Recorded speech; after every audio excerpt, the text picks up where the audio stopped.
Okay, we'll leave it there. So you should have in front of you a slide which says today we'll explore. Okay, so thank you for joining us. It's an exciting time, one, our first webinar, but two, also to talk to you about the research strategy. So what we were hoping to do was share today and talk with you ways that you can be more involved in the research that NGA lead, but also really today talk about how we can build a community of practice with you, and also how you can benefit from the longer term projects that we engage with.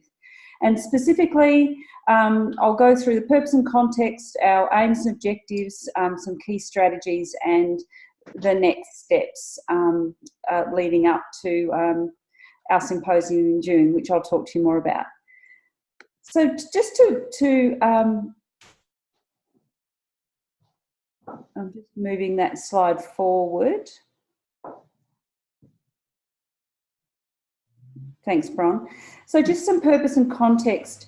Last year we embarked on a policy platform review, and some of you were involved in that. And a key part of that was recognising that the value for NGAA is to really maintain a dynamic strategy, which really starts with our member priorities. What's important to you to make our communities in your suburbs are the best they possibly can be. And to do that, we need the best evidence that we can gain, and from that form our policy and advocacy position and continually refine that. So with that in mind, we are completely focused on getting a strong evidence base to inform that policy position and keep that continuously moving.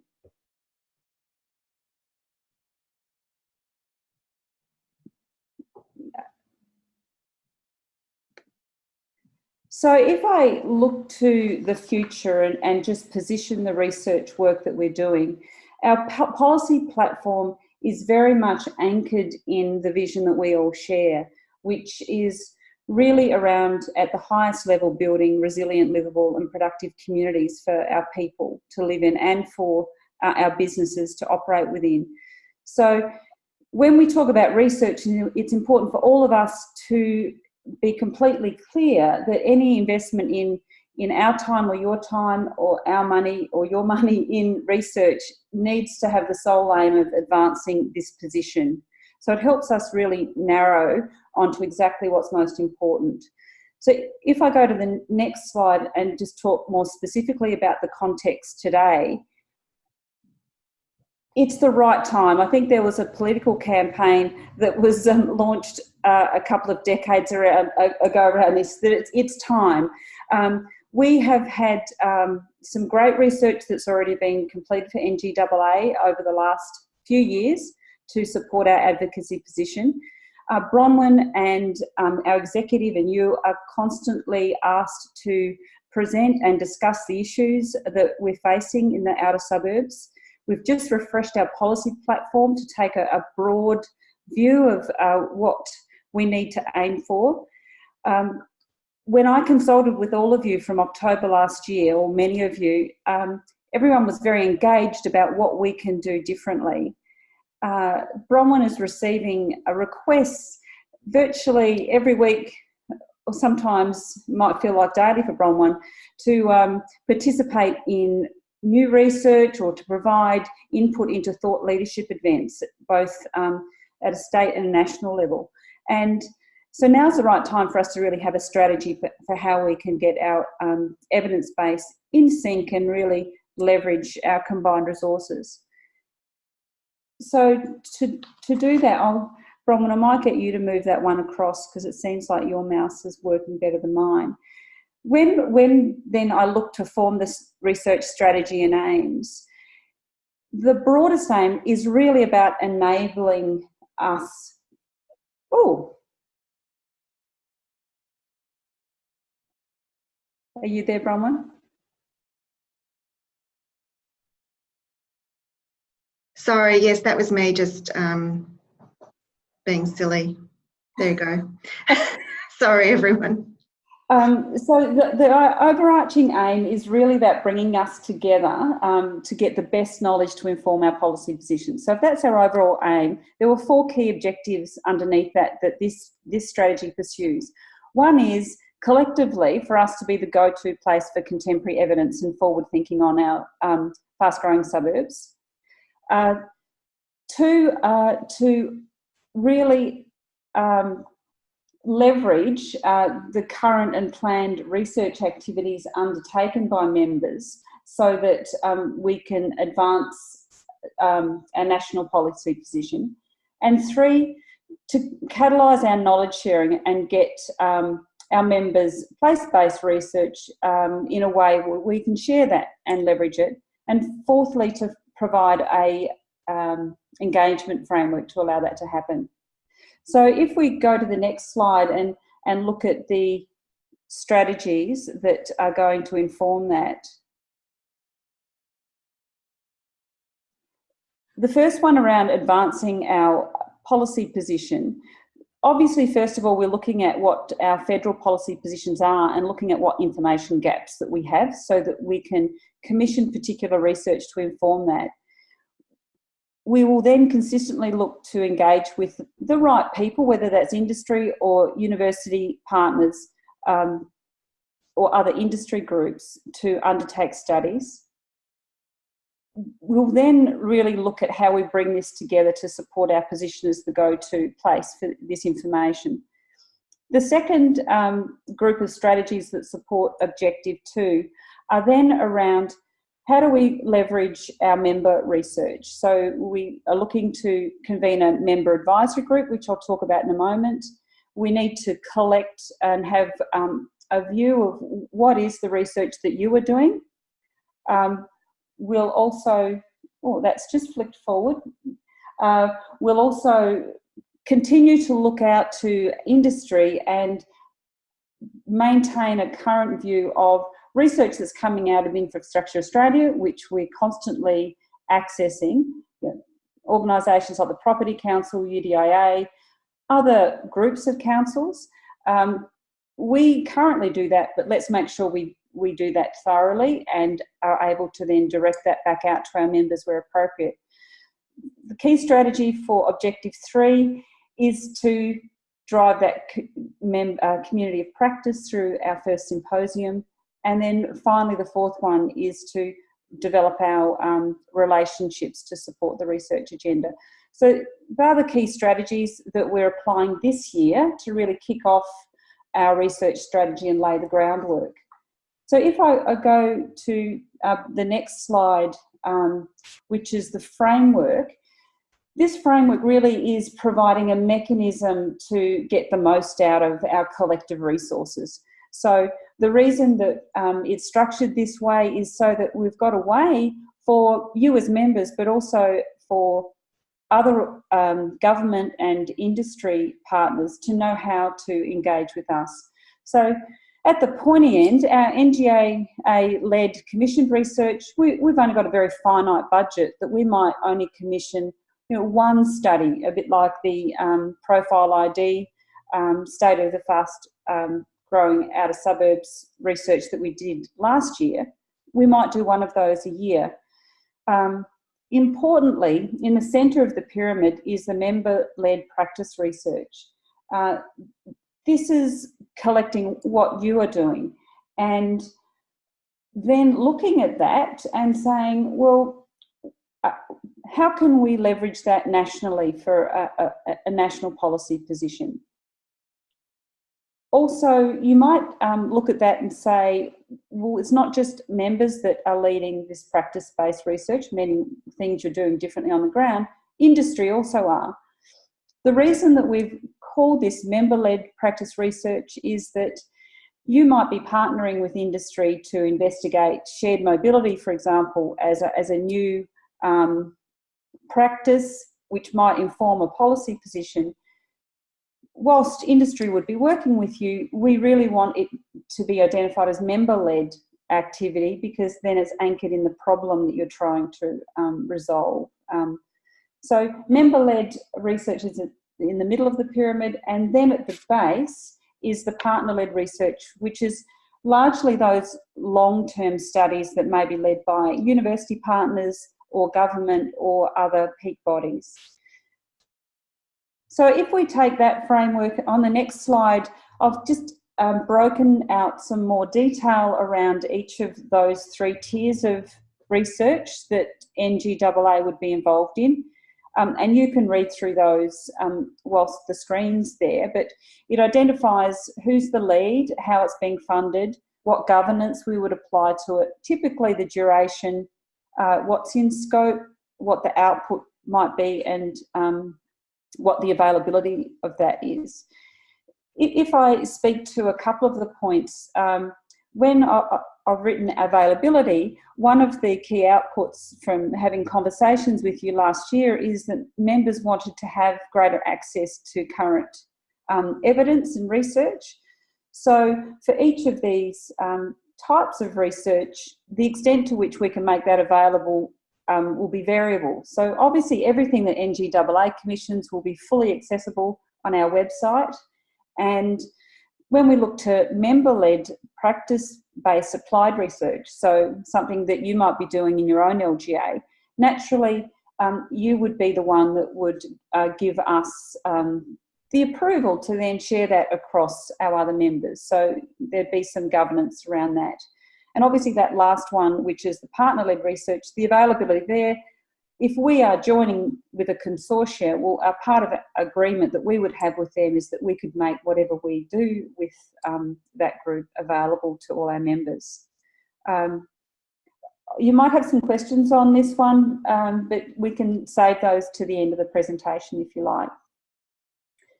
So if that's the framework, then we need to think about what themes we're looking at. At the highest level, if we come back to our policy platform vision, it is around livability, productivity and resilience.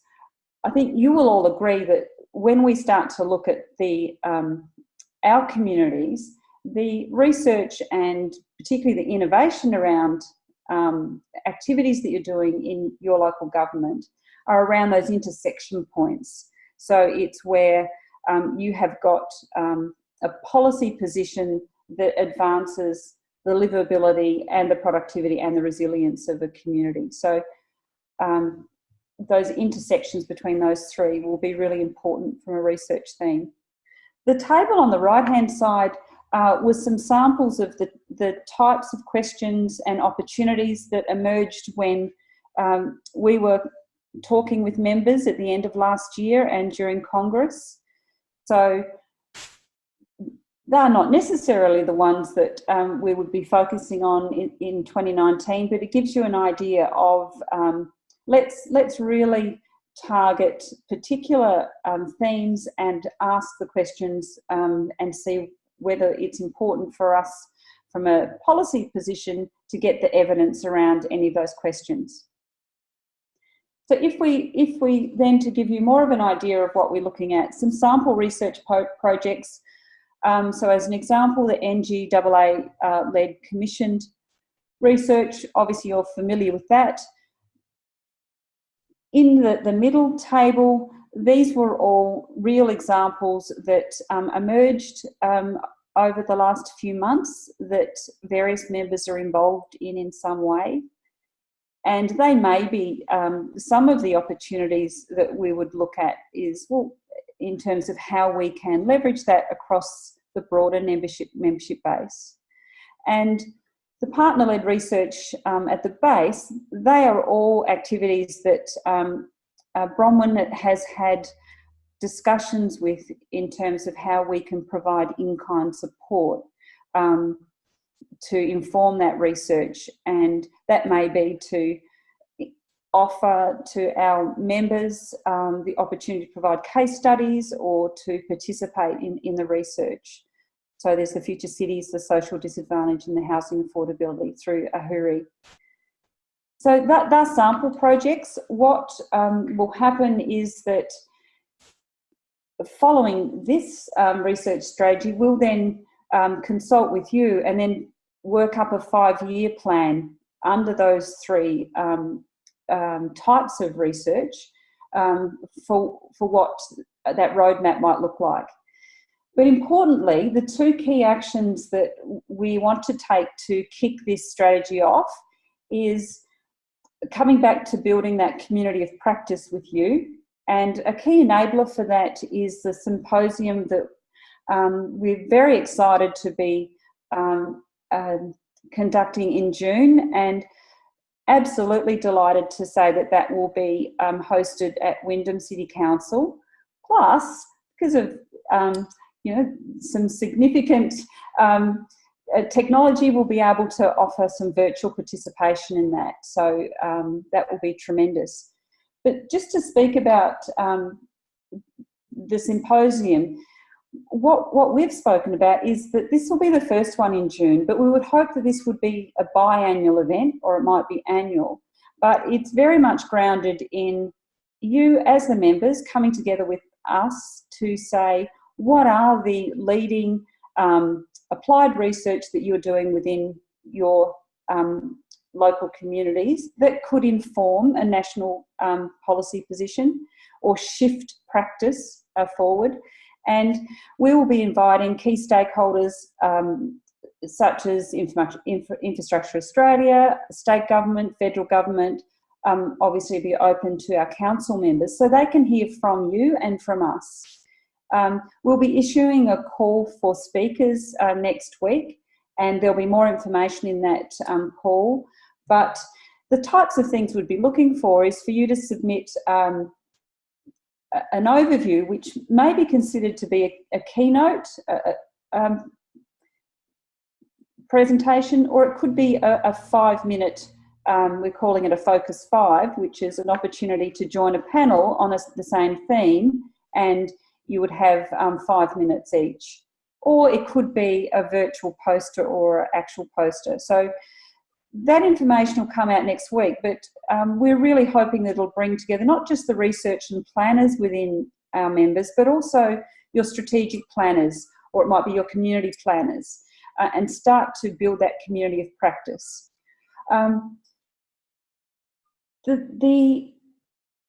The second action, if we go to the next slide, to help inform that, is today we're really looking to have a call for the RAT group, not the RAT, so we're not having any RATs, but it's a research and practice reference group.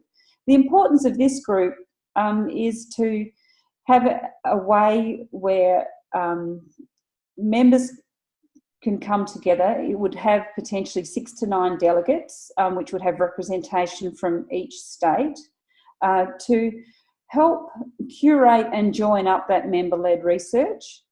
It would help to then identify out of that member-led research what would be a great focus to see how that can inform our national policy position. And it will also, given we're coming up to a symposium, be able to provide feedback on the submitted papers. Just in terms of the commitment around that, so we're looking at this committee meeting 4 times a year, and obviously be some reading before that, but it might be 2 to 3 hours in total time. An hour for the meeting, you might need to spend an hour and a half preparing. We're hoping that it'll be chaired by either a member CEO or member of the executive, and we would like it to be a dynamic reference group, which really helps to inform our overall research strategy. And if we go to the next slide, which then talks about the governance, it just shows you how these things work together. So the role of the research and policy coordinator is to coordinate all of this, but importantly, as we said at the beginning of the presentation, it is anchored in our policy platform. So that the end game is to ensure that we can get the best evidence to then maintain our policy platform. So the way that we will do that is the role of the RAP group is to review, not only review the symposium themes, but it's also to curate that member-led research and provide input on how that can inform our policy position. The Bronwen will review all of those recommendations, and obviously where there's budget required, we'll present that to executive for approval. We will still have the university reference group. That's been in existence for some time. The next step, once we've launched this, is to look at how we may reshape that, how we maintain that as a current group so we can still absolutely maximise that expert value, and continue to move forward on advancing our policy position. So I think the final slide is really coming back to what we wanted to talk to you about today, is how to get you involved. So the first step is to consider nominating yourself to join the RAP reference group, and the call for that will come out next Monday as well, which will give you more information, including the terms of reference. We would really encourage you to submit a paper. A template will be issued. It won't be onerous. It will be quite straightforward and reflect the work that you're currently doing. And thirdly is save the date for the 6th of June. Try and get someone there from your council. If they're not presenting, join in virtually or join in physically.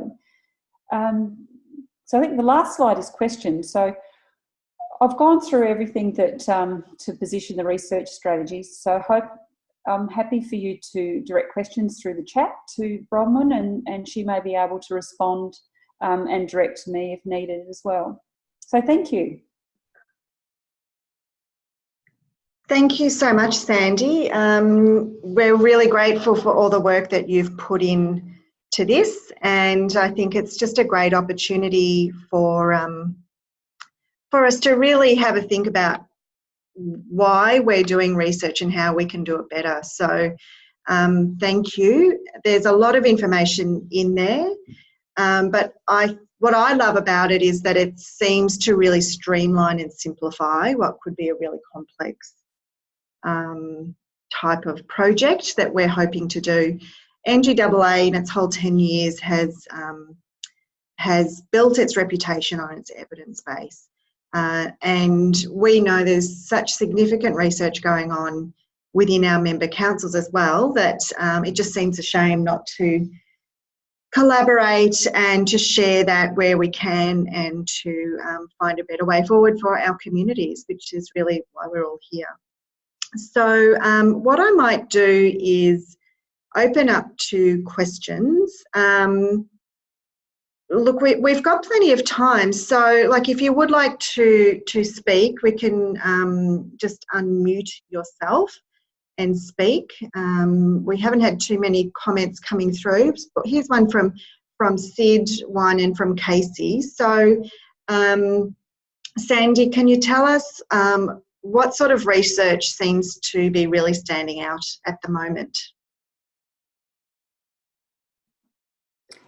I might just check with Sid from Casey. In terms of a knowledge gap, or in terms of what's happening, I think from my perspective, when I walked away from having conversations with you and looking at the research we've already done, is I think we need more information about our population within our outer suburbs, the skill mix, the opportunities that population mix provides to our economy, our social cohesion and well-being. So I think a profile ID has provided a really wonderful base. I think there seems to be some gaps that we could explore. So that would be one. And I think the second one I would add would be from a leading perspective is around well-being of our communities. I think there's some emerging methods to be able to look at well-being indicators and use that as some longitudinal research around how our wellbeing in our communities is progressing over time once we've invested in infrastructure and other interventions. Thanks, Sandy. Sid, is that cover off on your question? Sure does. That was good. Thanks. Anyone else? Any other questions coming through? I might throw one in then, and that's, I suppose, Sandy, what's after the consultations that you've had with councils, can you sort of picture what the what the call for papers might look like, and what sort of topics that you've seen that might come through? And how do you think that will play out in terms of the symposium? What sort of things do you think we'll be seeing? I think we're going to be seeing some amazing stuff. So, for example, if I look to Whittlesea, I know that you've kicked off some work in that gender and employment opportunities in the growth area, which immediately when you start to pull that apart, you think, my goodness, that's actually something that's important to all outer suburbs nationally. So if we take something like that, I'm thinking what will happen is each member will think about what they're doing differently, whether that's place-based planning, whether that's looking at Western Sydney councils are doing some work on heat island effect, where they're collaborating with other councils. We've got in Western Australia, they're looking at their smart cities framework and what digital infrastructure they need.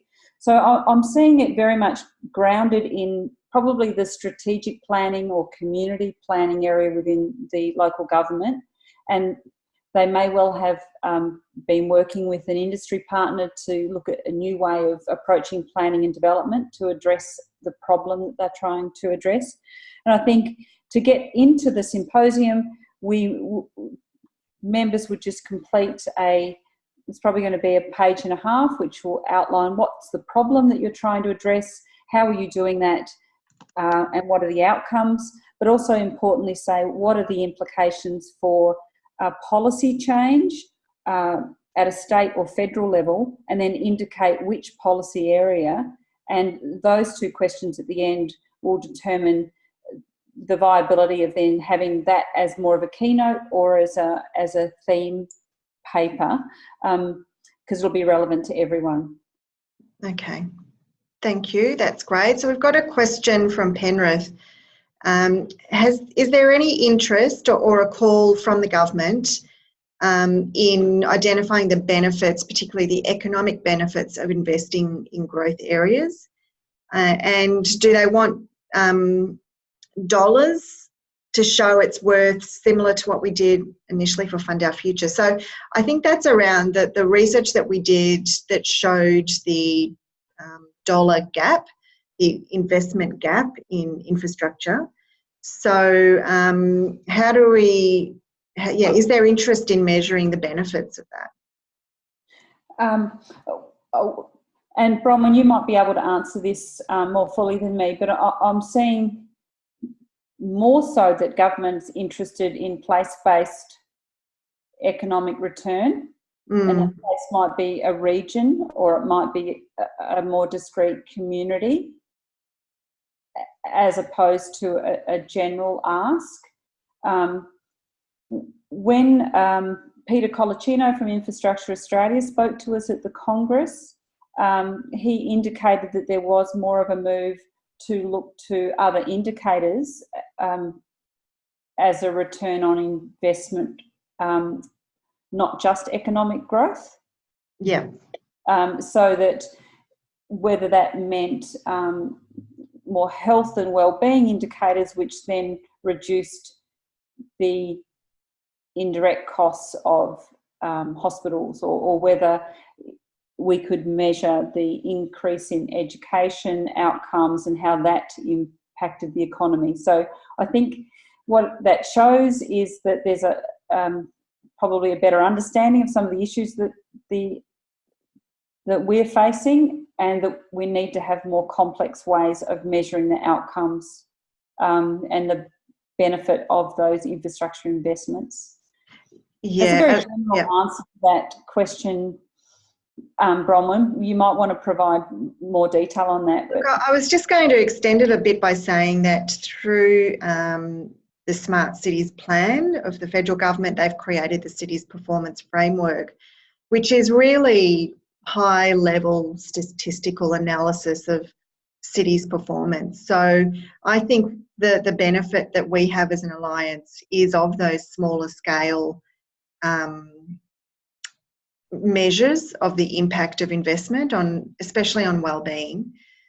So I think that's where our opportunity lies, is to actually expand the concept of cities' performance to more than congestion or more than unemployment numbers and those sorts of things that are collected on a very large scale and are really measured on a large scale. So the cities' performance framework, which does feed into some federal government assessment of, you know, I'm not sure really how much it does feed into funding decisions, but it's a whole of metropolitan framework. So obviously the performance is very different in our growth areas compared to inner suburbs or CBD. So, and we just got a great comment in from Sid as well, who said he's heard that you know, the sense is that local government is really not connecting those economic, social and environmental benefits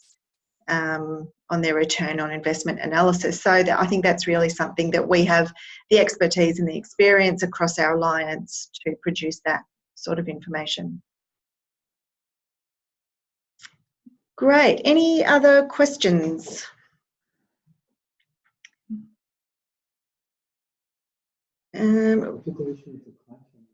We had a message in from Wyndham City as well to say that there's a clash of dates for another event in a nearby council on that date. So we will have a quick think about that and think about what we do with that. So thank you, Wyndham, for letting us know that. Another question in is about, will the symposium be open to people outside of LGAs? And the answer is yes. We feel, you know, a lot of the interest that I get, a lot of the invitations to contribute are from either academics or research groups or government departments or other peak bodies who are really just so keen to better understand what's going on inside local government. So we figure this is a great way to inform all of those stakeholders of ours of what we're doing, where the opportunities are for collaboration, and perhaps, you know, there might even be, you know, hopefully state and federal government department representatives, could be community members might be interested. Sorry, everyone. I think City of Whittlesea's internet connection just dropped out. So sorry about that. But look, I suppose we can probably start to wrap up. Please, what we will be doing is distributing to all members the recording of this webinar and the presentation that Sandy gave, so everyone can have a look. And as she mentioned, in the next steps there will be the expressions of interest for both the research and practice reference group and the symposium going out at the beginning of next week.